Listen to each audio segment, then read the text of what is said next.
Boa noite, meus amigos e minhas amigas do nosso canal Escola Teológica Católica. Meu nome é Fred, do canal Escola Teológica Católica. Eu sou catequista, teólogo da Matriz São José do Avaí e vamos à nossa vinheta.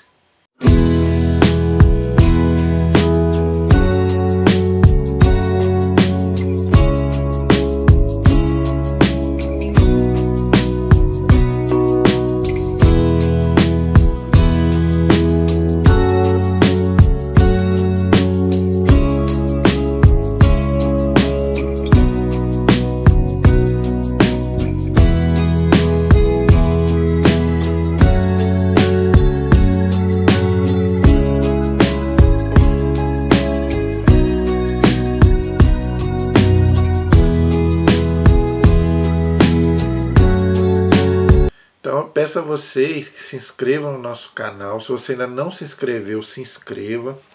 Compartilhe os nossos vídeos. Deixe aí o seu like, seu joinha, tá? Para que a gente possa ter mais visualizações e que mais pessoas possam se inscrever e ter um conteúdo de evangelização, tá? Então nós precisamos aprender a nossa doutrina, como diz o profeta Oséias, capítulo 4, versículo 6. Meu povo perece por falta de doutrina, de conhecimento. Por isso que muitos católicos são influenciados por pessoas de outras religiões e caem. Por quê? Porque não tem o conhecimento da sua fé, tá? Então, gente, esse canal é para te ajudar. Tá? E nós estamos oferecendo aí um estudo bíblico, coisa que eu não conheço na internet. Estudar a Bíblia pela internet é um desafio. Tá? Então, o pouco que eu aprendi, tá? Eu não sou... não vou dizer para você que eu sei tudo de Bíblia, não. Seria um atrevimento da minha parte. Mas o pouco que eu sei, que eu aprendi com a igreja, né, nos meus estudos teológicos, eu quero dividir com você. Então, vamos estudar a palavra de Deus. Toda quarta-feira, estudo bíblico. Tá? Então vamos aprender, para que a gente não fique para trás. Porque, infelizmente, nós católicos ficamos para trás. Tá? Principalmente quando a gente vai conversar com um irmão protestante. Então, graças a Deus, os católicos estão acordando e estão estudando mais a Bíblia, ok? Então, gente, nós estamos estudando o Antigo Testamento. Com a graça de Deus, já estamos no último livro histórico. São 16 livros históricos. Nós já estamos no último livro, que é o livro dos Macabeus, só que são 2 livros. Nós estamos estudando o primeiro. Nós começamos na aula passada, estudamos o primeiro capítulo. Hoje nós vamos estudar o capítulo 2. Tá? Que fala do sacerdote Matatias e seus filhos, que dão nome ao livro. Por que o livro chama Macabeus? Porque é a família. Matatias era o pai, um sacerdote, e ele tinha 4 filhos: Judas, Simão, Jônatan e agora o outro não me fugiu a memória. Tá? Então são a família dos Macabeus. Tá? Que lutaram contra os pagãos para que não implantassem o paganismo em Jerusalém, que nós vimos na aula anterior que o rei Antíoco Epífanes queria profanar o templo de Jerusalém, ok?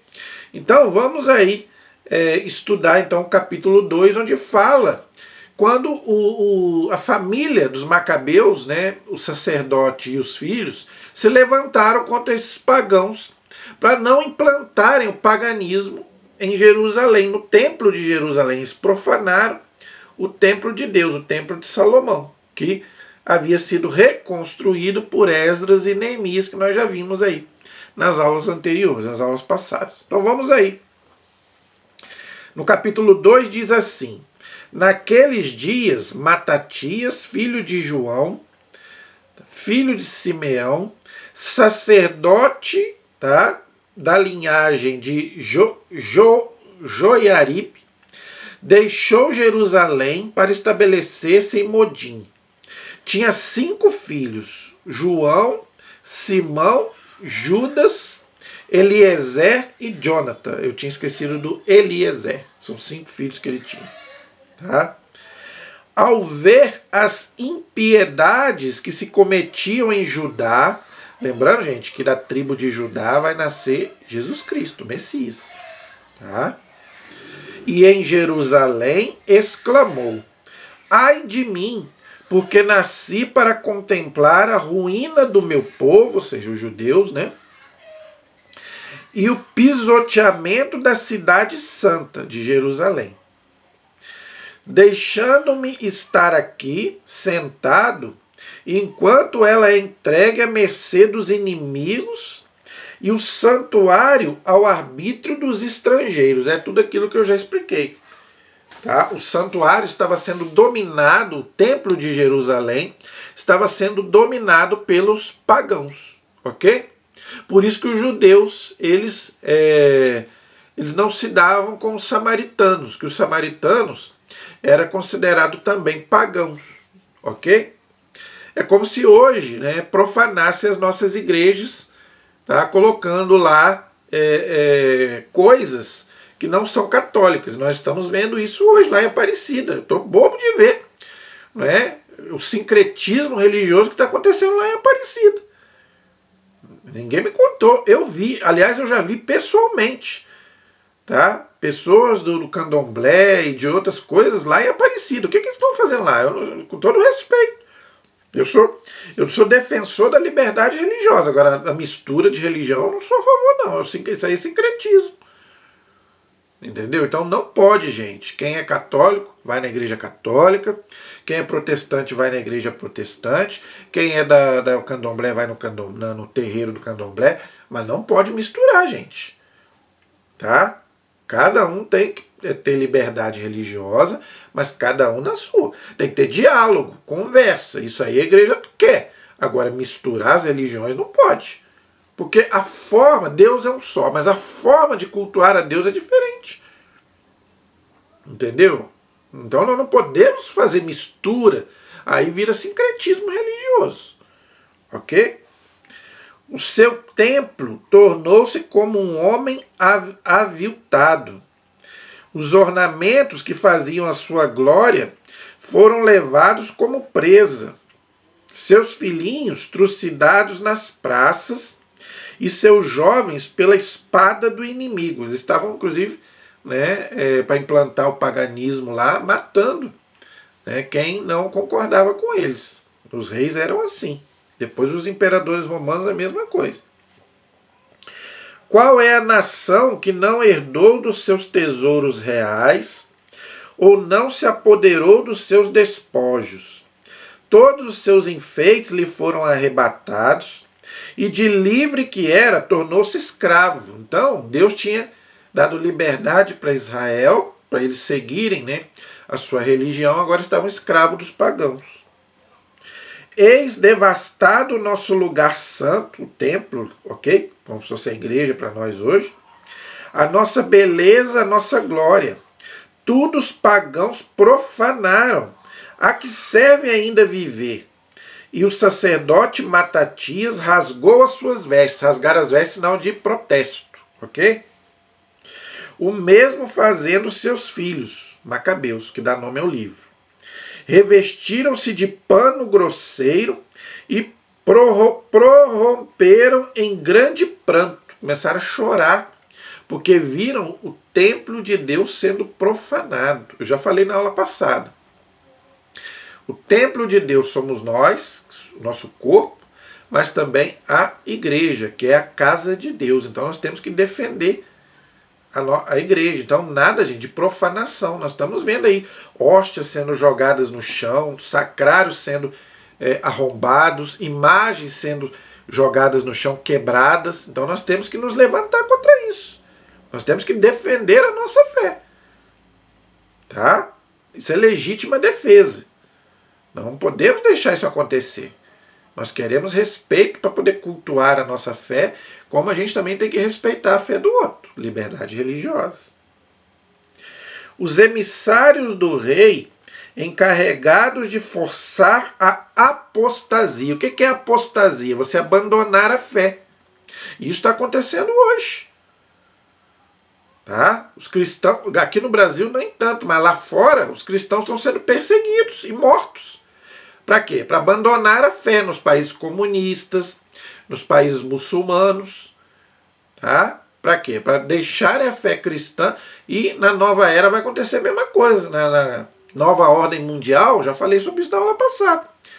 O anticristo ele vai querer uma religião só, mas não é a religião cristã. Você vai ter que abandonar a sua fé. Isso chama-se apostasia. Vieram à cidade de Modim para procederem aos sacrifícios aos deuses pagãos, a idolatria.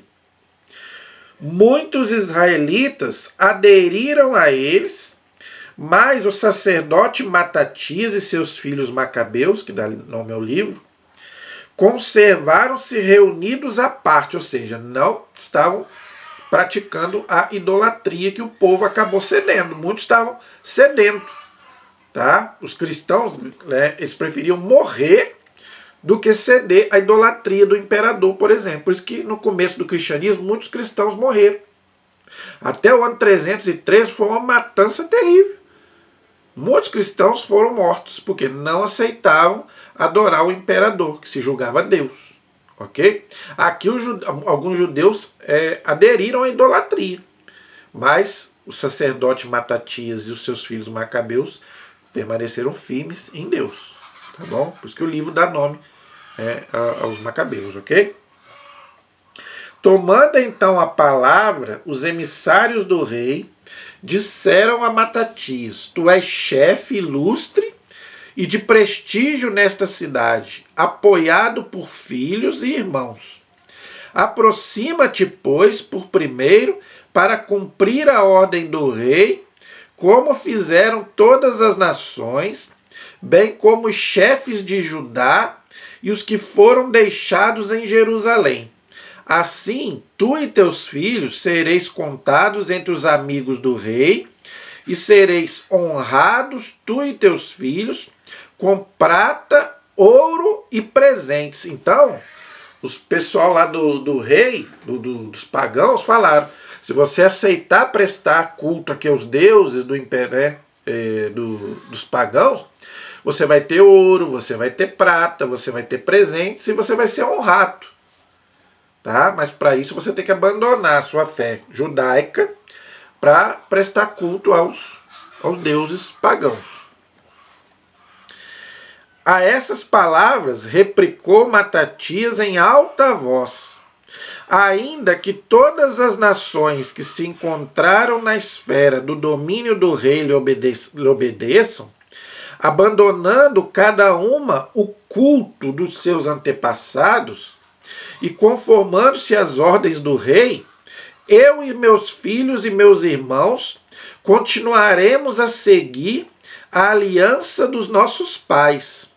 Deus nos livre de abandonar a lei e as tradições. Gente, que todos nós católicos possamos seguir isso na nossa vida. Tá? Isso aqui é para nós hoje.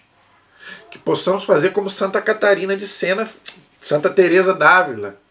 Na época que o Lutero estava acabando com a igreja, ela falou: eu sou filha da igreja católica e nessa fé eu nasci, quero viver e quero morrer. Então que você possa também morrer defendendo a sua fé e não abandone a sua fé por nada. Olha que coisa bonita que ele fala. Tá? Deus nos livre de abandonar a lei de Deus, os mandamentos e as tradições dos nossos antepassados. A aliança que Deus tinha feito com Moisés lá no Monte Sinai. Que para nós hoje é quem? É a aliança que Deus fez com Jesus na cruz. Por isso que nós católicos temos que ir até o fim para defender a nossa fé cristã católica. Eu já falei isso aqui. Pode todo mundo mudar de religião na minha família. Eu jamais vou trocar minha fé. Aquela música do Padre Zezinho. Não troco a minha fé por outra fé. Jamais. Ninguém me muda. Ih, já tentaram me mudar, já me fizeram convite para ir em outras religiões. Ah, é ruim de me convencer. Mas para isso você tem que ter conhecimento da sua fé. Por isso que esse canal é importante. Eu tenho certeza que esse canal vai ajudar muitos católicos a serem firmes na sua fé, não abandonar a sua fé. A nossa fé, gente, tem 2000 anos, não tem 500 anos, não. Não tem 200 anos, não tem 100 anos, não, tem 2000 anos. Custou o sangue dos mártires, primeiro o sangue de Cristo, mas também o sangue dos mártires que preferiram morrer do que prestar culto aos deuses pagãos, os deuses romanos, aos imperadores romanos. Tá? E essa aliança que ele fala aqui é a aliança que Deus fez não só com Moisés, mas também Deus fez com Abraão, a circuncisão. Deus fez com Noé, o dilúvio. Tá? Então, a primeira aliança Deus fez com Adão. Adão rompeu pelo pecado original. Depois Deus fez aliança com Noé, está lá no dilúvio. E cada aliança tem um símbolo. Qual é o símbolo da aliança que Deus fez com Noé? O arco-íris, está lá Gênesis 8.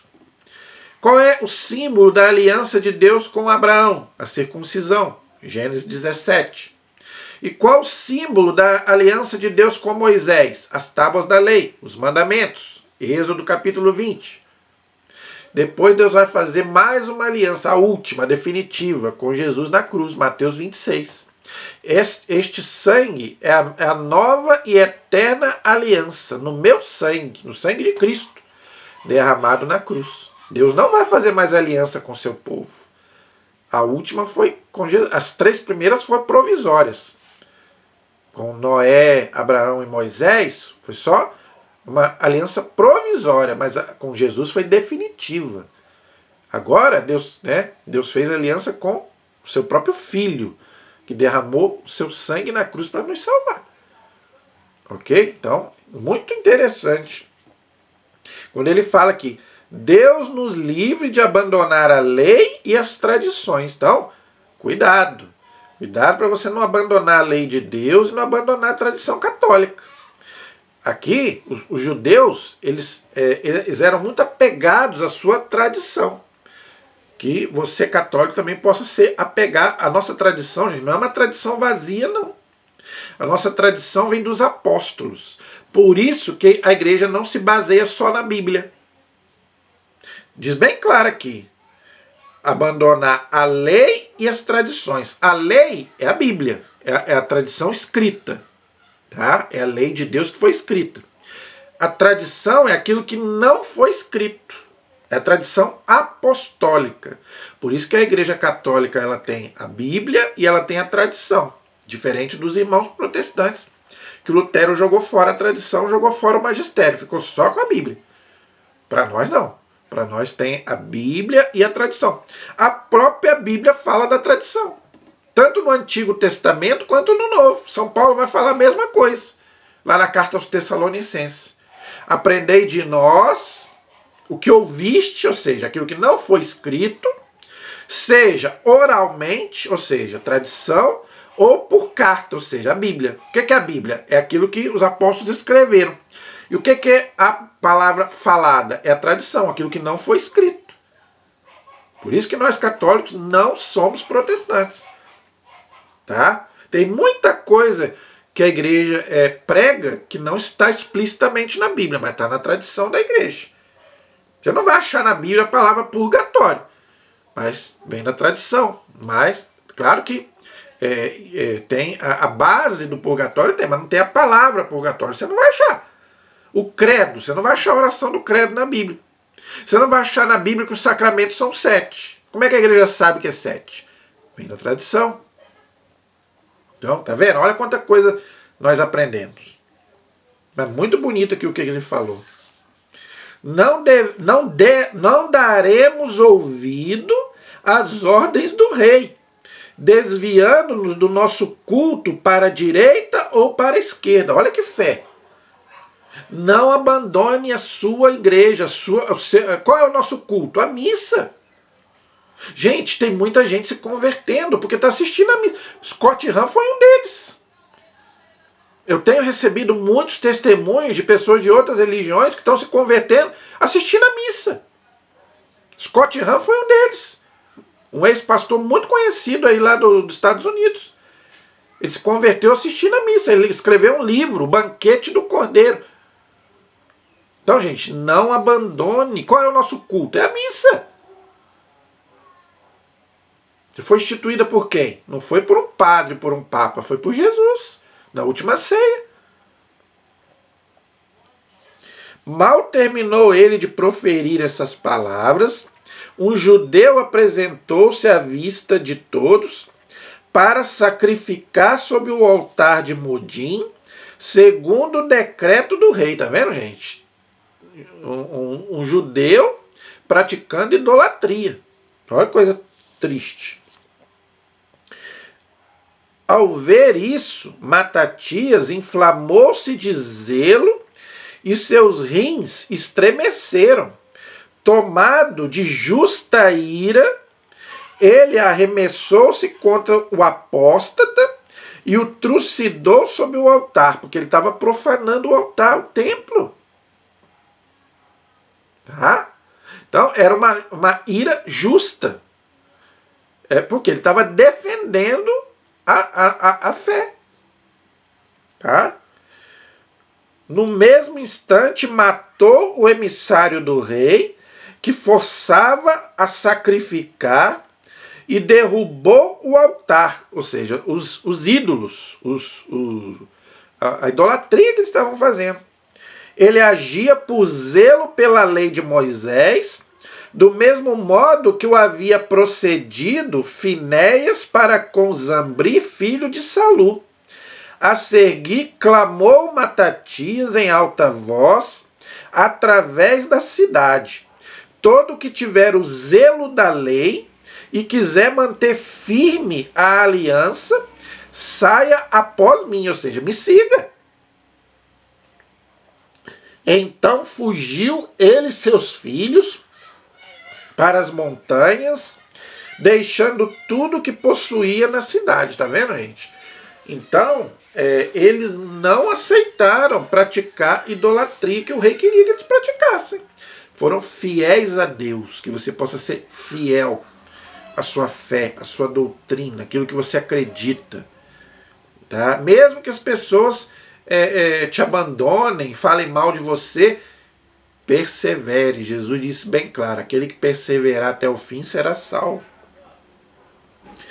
Muitos que amavam a justiça e a lei desceram ao deserto para ali se estabelecer. A igreja ela dá muito valor à questão dos monges. No começo da igreja, então, os monges iam para o deserto. Por quê?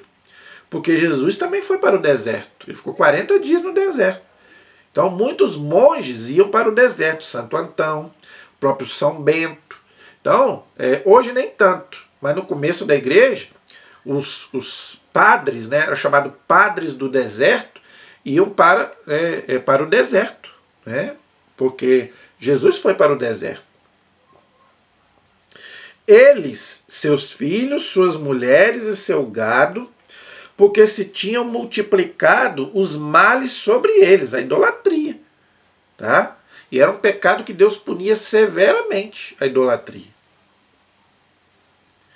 Alguém referiu aos oficiais do rei e à guarnição que estava em Jerusalém, na cidade de Davi, que alguns dos que haviam rejeitado o decreto real tinham descido para os esconderijos no deserto. Sempre tem um fofoqueiro, né? Vai fofocar para o rei. Então muitos saíram em sua perseguição e os alcançaram, tendo acampado diante deles. Prepararam-se para atacá-los em dia de sábado. Lembrando, gente, que o sábado os judeus não faziam nada. O sábado era só para prestar culto a Deus. Outra coisa que se perdeu.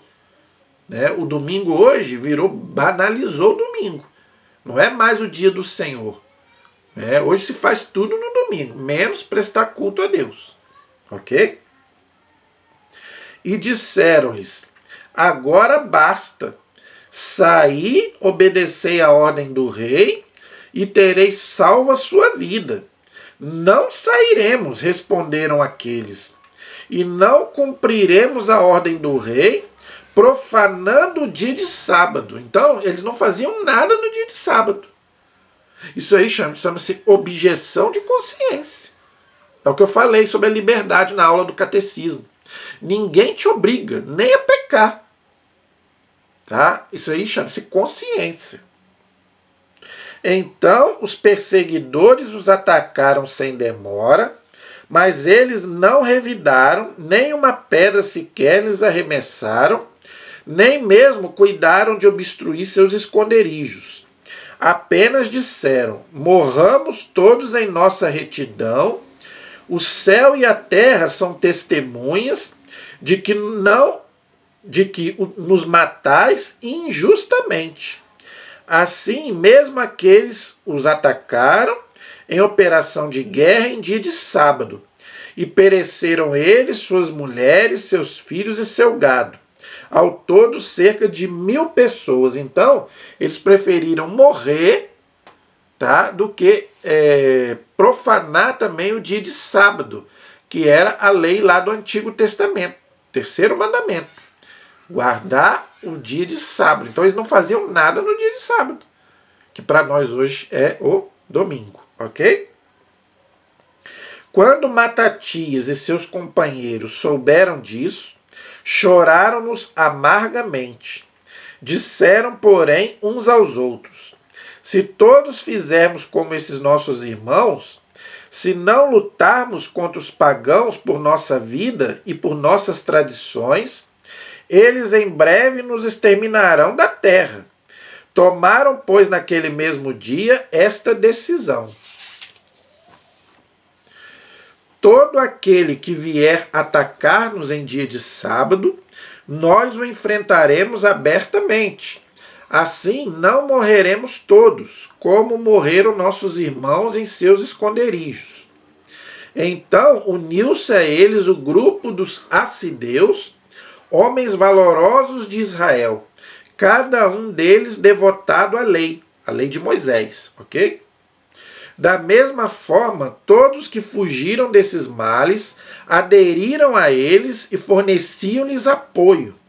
Assim organizaram um exército e bateram os ímpios em sua ira e os homens iníquos em seu furor. Os restantes fugiram, buscando a salvação entre os pagãos.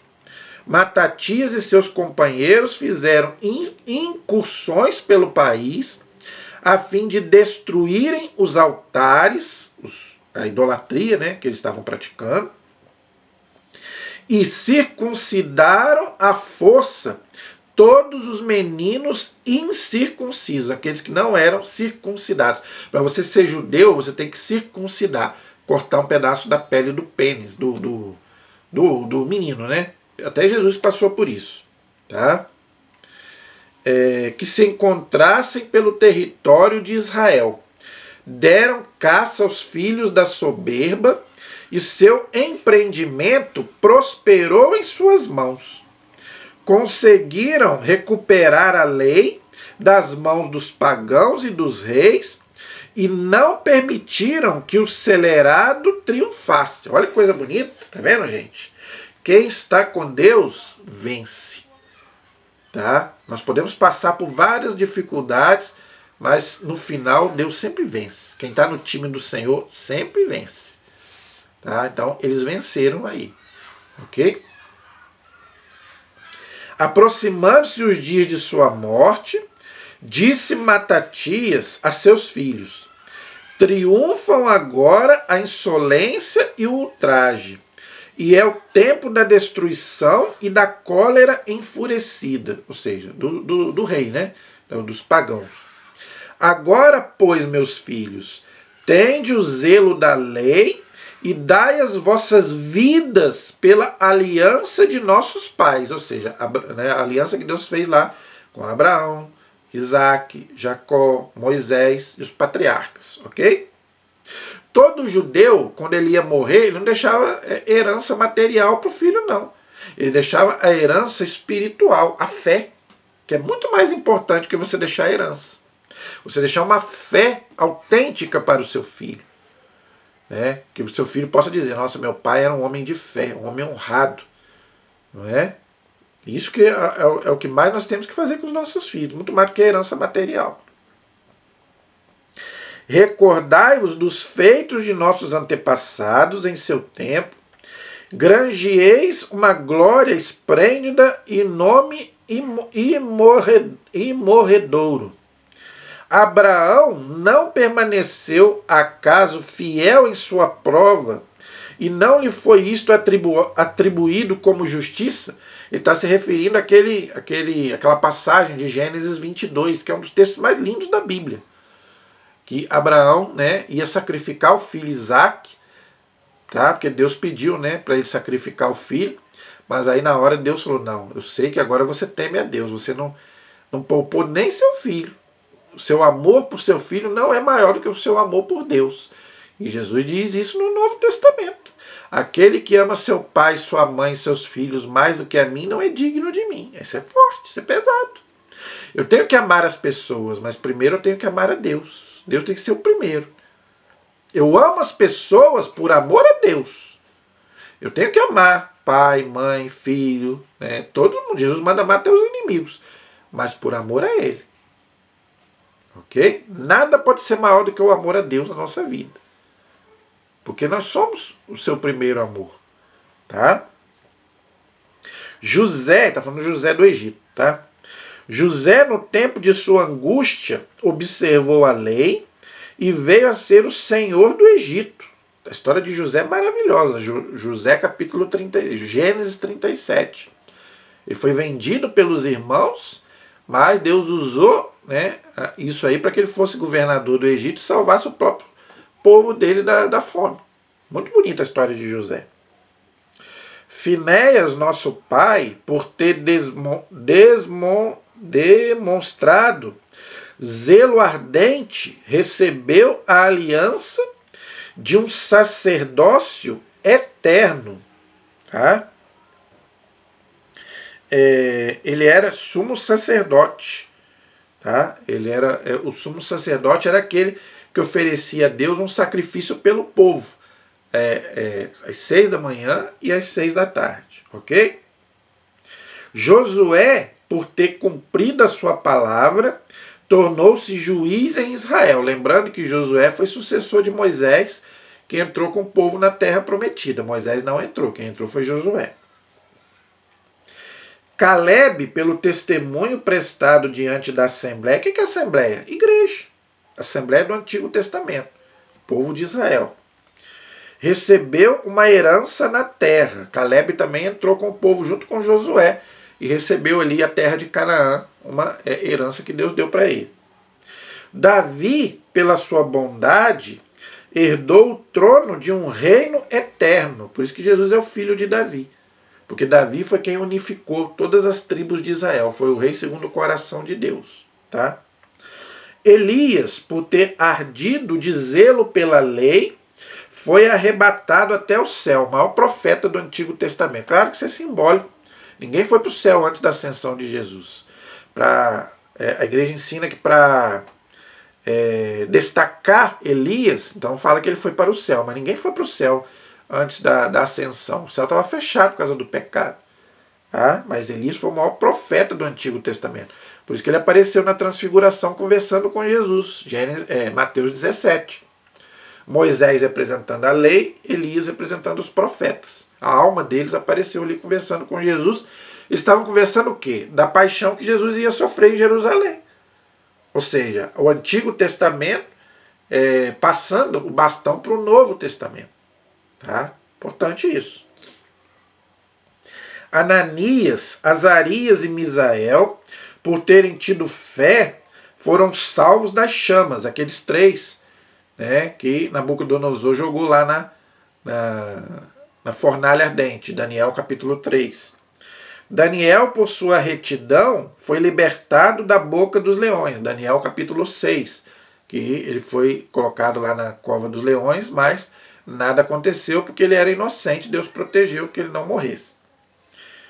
Assim compreendei de geração em geração que todos os que nele esperam, em quem? Em Deus, não desfalecerão. Olha que coisa bonita.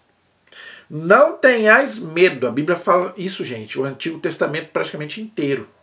Não tenhais medo. Seja firme, corajoso. Eu estou contigo. Vai. Porque o medo nos paralisa. Deus está conosco. O medo não pode ser maior do que a nossa fé em Deus. Não tenhais medo das ameaças do homem pecador. Está vendo? Pois a sua glória acabará no esterco e em meio aos vermes. A morte. Tá? Todo mal passa, gente, porque não há mal que dure para sempre. Hitler fez mal, morreu. Herodes fez mal, morreu. Os imperadores romanos, Nero, né? Todos os imperadores fizeram mal, morreram. Então, gente, não adianta. Não há mal que dure para sempre. O mal também passa. Ok? Hoje ele é exaltado, mas amanhã terá desaparecido. Ele está falando dos maus, né? Aqueles que são ímpios. Pois voltarão ao pó de onde veio, vão morrer. E seus projetos fracassarão. Tá vendo, gente? Então, se o seu projeto não tem Deus na frente, ele vai fracassar também. Tá? Porque é Deus que faz a gente, os nossos projetos darem certo. É a graça dele. Meus filhos, sede fortes e apegai-vos firmemente à lei. A lei de Moisés, porque eles só tinham a lei, não tinha o Novo Testamento ainda. Para nós hoje é o Novo Testamento. Tá? É os evangelhos. Porque é ela que vos cumulará de glória. Olha que coisa bonita. Tá vendo? Aí tendes Simeão, vosso irmão, que eu sei que é homem ponderado. Então ele vai passar o bastão para o filho dele. Escutai-o todos os dias, ele será o vosso pai. Quanto a Judas Macabeu, valente guerreiro, desde a sua juventude será o comandante do vosso exército e dirigirá a guerra contra os pagãos. Porque cada um, gente, tem uma vocação. O Judas já tinha vocação para a guerra, coisa que os outros não tinham. Tá? O Simeão já tinha vocação para o sacerdócio. Por isso, gente, que a vocação cada um tem um chamado de Deus. Ninguém é igual. Cada um recebe um chamado de Deus. Tá? E vós atraí ao vosso grupo todos os que observam a lei e assegurai a desforra do vosso povo. Retribuí aos pagãos o que eles merecem e permanecerei atentos ao que prescreve a lei. A seguir, abençoai-os. Olha aí, tá vendo? O judeu ele dava muito valor à bênção. Pena que até isso também se perdeu. A gente hoje não pede a bênção do pai e da mãe. A gente hoje não pede a bênção mais do sacerdote. Tá? Todos eles, gente, têm autoridade para abençoar. Seu pai e sua mãe têm autoridade de bênção para os seus filhos. Tá? Então você pode pedir a bênção do seu pai até depois de grande. Eu não tenho mais a minha mãe, né, mas eu tenho meu pai ainda. E eu peço a bênção até hoje para eles. Para ele, né? Porque minha mãe eu perdi. Mas a minha mãe, até o último dia de vida dela, eu pedi a bênção para ela. Tá? Porque tem autoridade de bênção. Honrar pai e mãe. Nos deram a vida. E o padre, quando ele é ordenado, as mãos dele é ungida para abençoar. Então, quando você chega perto de um sacerdote, peça a bênção. O que ele vai dizer? E o que seu pai e sua mãe vai dizer? Deus te abençoe. Ele não vai... O padre pode até falar na primeira pessoa, mas ele fala Deus te abençoe. Mas se ele falar eu te abençoo, também não está errado não, porque as mãos dele são ungidas para abençoar em nome de Cristo, como se fosse o próprio Cristo abençoando. Mas o pai e a mãe, eles dizem o quê? Deus te abençoe, através deles. Então, ensine isso para os seus filhos. Pedir a bênção do pai, da mãe e também do sacerdote quando tiver com o sacerdote, ok? Abençoai-vos e foi reunido, abençoou-os e foi reunido a seus pais, ou seja, morreu. Ele morreu no ano 146 e foi sepultado no sepulcro de seus pais em Modim. Israel inteiro o chorou veementemente. Tá vendo, gente? Então, morte não quer dizer insensibilidade, não. Você pode chorar, tá? Mas chore com fé, não chore com desespero. Até Jesus chorou quando Lázaro morreu. João capítulo 11, depois você lê lá. Jesus também chorou. Mas chore com fé, tá? Não chore no desespero e nem com remorso. Tem gente que chora de remorso. Faça enquanto está vivo, tá? Para depois que morrer, de saudade você pode chorar. Que você não chore de remorso. Ok? Então, gente, na próxima aula, capítulo 3, aí já vai falar o pai deles morreu, mas agora nós vamos ver os filhos que vão continuar essa guerra aí contra, né, aqueles que estão profanando o templo, ok? Então na próxima aula nós vamos ver então, vai começar falar do Judas Macabeu, que era um dos filhos do sacerdote Matatias e que dá nome ao próprio livro. Amém? A nossa proteção está no nome do Senhor, que fez o céu e fez a terra. Estivemos e permaneceremos unidos em nome do Pai, do Filho e do Espírito Santo. Deus abençoe a todos. Até o próximo vídeo, se Deus quiser.